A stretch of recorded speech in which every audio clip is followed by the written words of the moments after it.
그 노동부 장관 오셨어요? 네. 이게 임금에 대해서 우리가 보통 최저임금 얘기를 하고 적정임금 얘기도 하고 생활임금 네. 또는 뭐 공정임금 네. 이거 말고 또 있어요?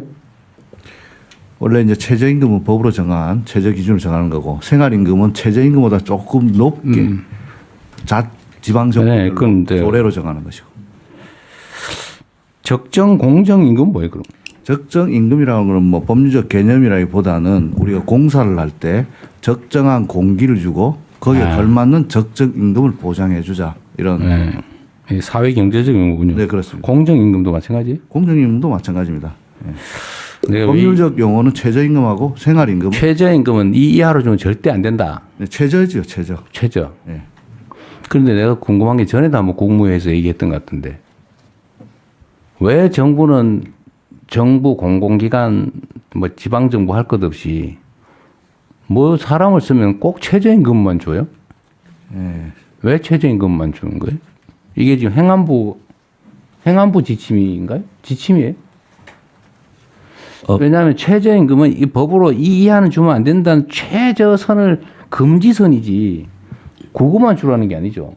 적정한 임금을 줘야 될 거 아닙니까? 맞습니다. 그리고 특히 나는 기업들은 돈 벌기 위해서 사실 법이 허용하는 또 사회적으로 용인되는 법에서 최저로 주고 이익을 최대하고 뭐 그건 심정적으로 이해하는데 정부는 돈을 잘 쓰는 게 의무인 조직이잖아요. 뭐 저축하는 게 정부가 하는 일이 아니잖아요. 잘 쓰는 거, 효율적으로 쓰는 거. 근데 그 외 사람들을 쓰면 그 노동에 상당한 적정한 임금을 줘야지 법이 허용하는 최저를 주냐고요. 그래서 공공기관 같은 데는 표준 노인 단가라는 게 있습니다.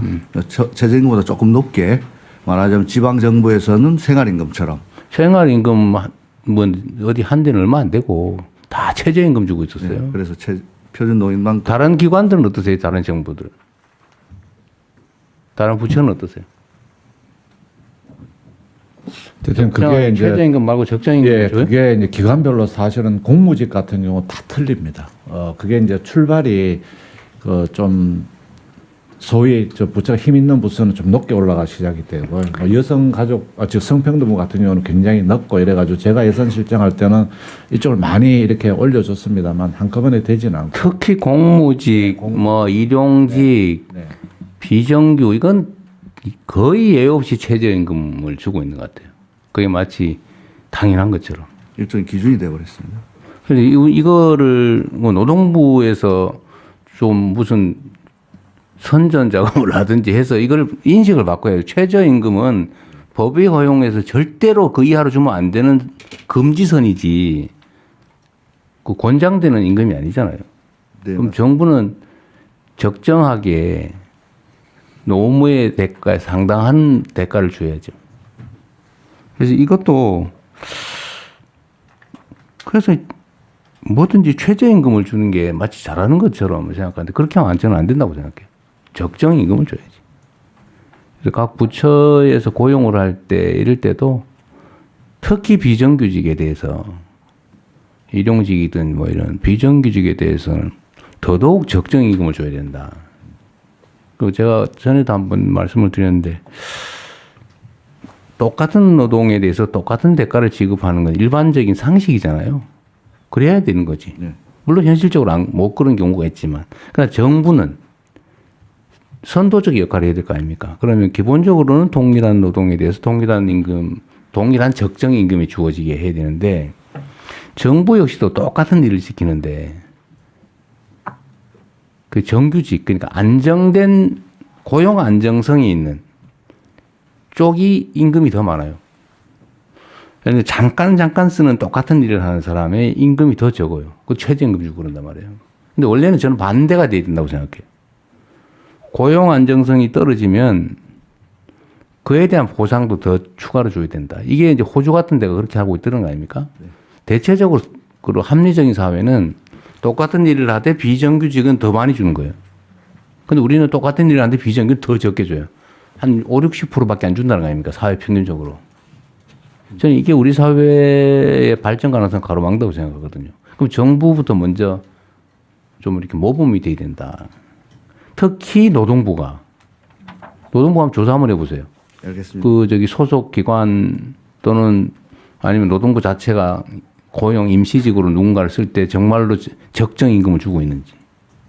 제가 보기엔 거의 최저임금 주고 있을 겁니다.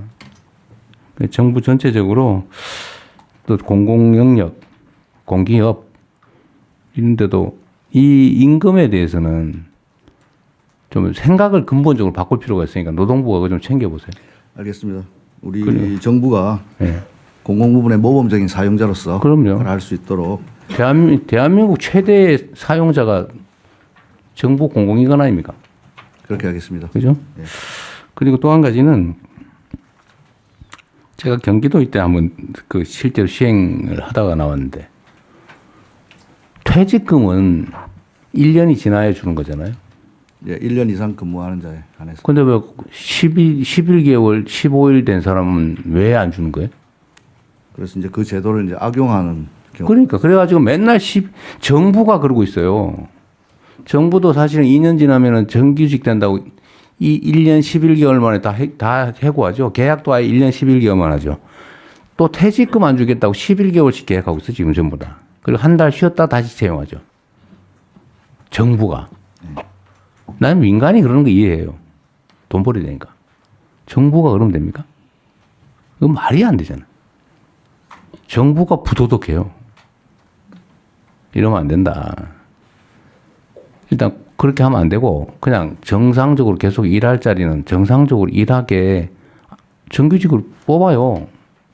예, 상시 지속 업무에 대해서는 그럼 상시지적으로 쏘면 당연히 아니 그게 정부가 먼저 해야지. 노동부는 잘하고 이제 한번 챙겨보세요. 노동부부터 잘 챙기겠습니다. 다른 부처가 그렇게 하고 있는지 챙겨보세요. 예. 다른 부처에 대해서 시정 명령하세요. 알겠습니다. 다른 부처에 대해서 다른 부처는 시정 명령 당하기 전에 미리 알아서 정리하십시오. 그러지 마십시오. 그리고 1년 지나면 10%를 더 주는 거잖아요. 쉽게 말하면 대충 한 달치를 더. 한 달치 더 주는 거잖아요. 12분의 1. 그 전에도 주세요. 웬만하면. 그래서 이걸 공정임금. 그래서 나갈 때 더 짧으면 더 많이 줘야 된다고요. 한 달밖에 일 못한 사람은 12분의 1을 줄 게 아니고 더 줘야지. 그렇게 못할 망정. 그것도 연구를 좀 해보세요. 네, 더 어려운 사람이 더 억울하게 하면 안 되죠. 알겠습니다. 똑같은 일을 하면 똑같은 조건을 못 해준 망정. 불안정하고 힘없다고 적게 주면 되겠습니까? 이게 사회적 문화이기도 하거든요. 제가 꽤 길게 얘기한 이유를 잘 감압해 주시기 바랍니다. 예, 명심해서 잘 처리하겠습니다. 한 가지 덧붙여서 말씀드리면 정부 청사에 지금 청소하시는 노동자분들 최저임금 이제 입사하면 받는데 10년 지나도 똑같습니다. 그래서 그 부분이 있는데요. 예. 하여튼 그런 얘기예요. 예. 말씀하신 대로 북유럽 국가들 덴마크, 스웨덴 등등 기간제, 시간제, 비정규직 터줍니다. 더 줘야 되는 거네. 그거 말씀드린 거예요. 하여튼 맞는 말씀이시고요. 통일부도 있나 잘 찾아보세요. 있을 거예요. 알겠습니다. 특히 산하기관들. 그래, 법제처장님. 저번에 제가 말씀드린 거 종교단체 정치 개입하고 그 불법 자금으로 이상한 짓 하고 하는 거 해산 방안 검토하라고 한 거 하셨어요? 예, 검토해서 보고서 제출했고 그 다음 주 국무회의에서 보고하는 것으로 계획이 잡혀. 언제 보고서 내셨어요? 저번 주에 제출했어요. 난 못 받았는데. 아마 전달이 잘 안 된 모양입니다. 결론이 뭐예요? 결론이 여기 공개적인 장소에서. 아니 해상 가능한 거 아닌가 보다.